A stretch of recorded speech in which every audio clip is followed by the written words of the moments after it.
नमस्कार, TMT news 24 में आपका स्वागत है। आप देख रहे हैं टीएमटी न्यूज 24। बाघ के डर से खेती करना छोड़ दें क्या? बाघों के आतंक के सवाल पर किसानों का जवाब।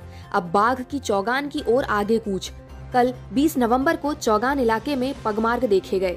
फसल का मौसम और बाघ का प्रवेश एक साथ। रामटेक, संवादक पंकज बावनकर। रबी सीजन में किसानों की कृषि गतिविधियों और उसी समय क्षेत्र में बाघों के प्रवेश के कारण किसानों और नागरिकों में भ्रम की स्थिति उत्पन्न हुई है। बाघ के हमले में नाहाबी में एक किसान की मौत से क्षेत्र में दहशत व डर का माहौल है। ऐसे में क्षेत्र के किसान बाघ के डर से खेती का काम छोड़कर घर बैठे रहने या परिवार के भरण पोषण की जिम्मेदारी देख खेत की फसल को ठिकाने लगाने की कश्मकश में खुद को पा चुके हैं।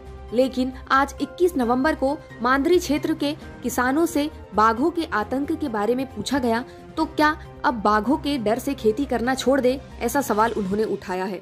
नाहाबी के 65 वर्षीय किसान नंदू लक्ष्मण सलैया को हाल ही में 5 नवंबर को एक बाघ ने मार डाला था। सिर्फ एक शिकार ही नहीं बल्कि उसका भक्षण किया। इस रोमांचकारी घटना से क्षेत्र में बाघों का भय व्याप्त हो गया तथा क्षेत्र के किसानों व नागरिकों में भय का माहौल व्याप्त हो गया है। खास बात यह है कि ठीक इस समय जब रबी सीजन में किसानों का काम चल रहा होता है तो किसानों के सामने एक तरफ खाई और दूसरी तरफ कुआं, ऐसी स्थिति निर्माण हो गई है। एक दुविधा खड़ी हो गई है। इसके अलावा वर्तमान स्थिति में खेत में धान और पराठी की फसलें इंसानों जितनी बड़ी है। आमतौर पर छिपे हुए बाघ इसमें दिख नहीं पाते। इससे किसानों के साथ ही बाघ को ढूंढने और जंगल में खदेड़ने के लिए आई हुई सीआरपीएफ की टीम तथा वन विभाग के अधिकारियों व कर्मचारियों को काफी परेशानी व बाधा उत्पन्न हो रही है।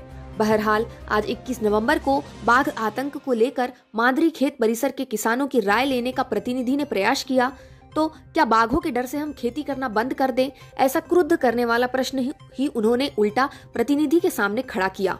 यह देखकर किसान अपनी जान जोखिम में डालकर खेती कर रहे हैं तथा किसानों पर अपने और अपने परिवार के लिए बहुत बड़ी जिम्मेदारी है। यह चित्र दिखाई दिया। इलाके में एक नहीं बल्कि 4 बाघ का विचरण। नाहाबी क्षेत्र शिवार में जब एक बाघ द्वारा एक किसान को मारकर खा जाने की रोमांचकारी घटना हुई तो इस बात की चर्चा और भय था कि क्षेत्र में केवल एक ही बाघ है। रामटेक वन विभाग के आरएफओ अनिल भगत ने बताया कि झुंड में एक बाघ, एक बाघिन और 2 शावक है। अब चौगान खेत परिसर की तरफ बाघ का मोर्चा। आरएफओ अनिल भगत से जब बाघ की स्थिति तथा लोकेशन के बारे में पूछा गया तो उन्होंने बताया कि कल 20 नवंबर को रामटेक मूसेवाड़ी रोड स्थित चौगान क्षेत्र शिवार में बाघ के पगमार्ग देखे गए थे। उन्होंने यह भी कहा है कि वह यहाँ मीटिंग के लिए रुके हुए हैं और उन्होंने विश्वास व्यक्त किया कि बाघ बाघिन की मीटिंग के बाद वह सब यहाँ से चले जाएंगे। आरएफओ भगत ने सलाह दी है कि किसानों के साथ साथ नागरिकों को भी सावधानी बरतनी चाहिए।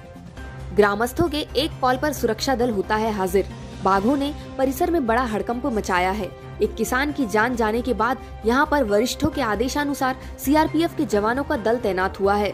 यह दल रामटेक वन विभाग के आरएफओ अनिल भगत के नेतृत्व में कार्य कर रहा है। इस दौरान किसी गांव के नागरिकों का बाघ संबंधित माहिती के लिए कॉल आया तो वन विभाग के अधिकारी कर्मचारियों के साथ सीआरपीएफ का यह दल तुरंत उस गांव में हाजिर हो जाता है। इससे ग्रामीण एरिया के नागरिक सुरक्षित महसूस कर रहे हैं।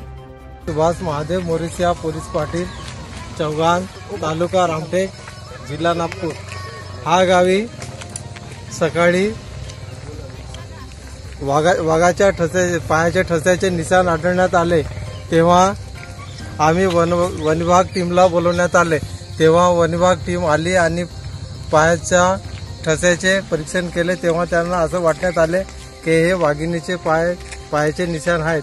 त्यांनी त्या पायाची दिशा जाण्याची दिशा ज्याकडे दिसली त्या दिशेने ते जात गेले तेव्हा त्यांना असे आढळण्यात आले की वाघ आता इथून जंगलाकडे निघण्यात आले आणि त्यांनी आपल्या गावातील लोकांना मार्गदर्शन दिले की पहाटेला फिरू नये, संध्याकाळी शेतातून लवकरात लवकर यावे आणि प्राण्यांना भिवून आपले काम सोडू नये, पण दक्षता घ्यायची आणि काळी हातात घेऊनच शेतात जायचे आणि एकजुटीने जायचे, एकटे जाऊ नये असे त्यांनी मार्गदर्शन दिले आणि आम्हाला त्यांनी मोबाईल नंबर दिले। असे काही आढळले तर आम्हाला त्वरित संपर्क करावे असे 2 शब्द बोलून मी संपवतो। मी लता कैलास देशमुख, राहणार मांगली. जेव्हा जेव्हा ऑफिसरांना आम्ही फोन करतो तेव्हा तेव्हा ते आमच्या शेतामध्ये येतात आणि चक्कर मारून जातात. 15 दिवस झाले बाबाजीचा मृत्यू झाल्यामुळे आमच्या इकडे कापूस काढायला बाया येत नाही आहे. आम्ही घरचेच कापूस काढत आहोत. वन विभागातील लोक सुद्धा आणि फायर डिपार्टमेंटचे लोक सुद्धा चक्कर मारतात. तू जाऊ नको, तू इकडे थांब. तू का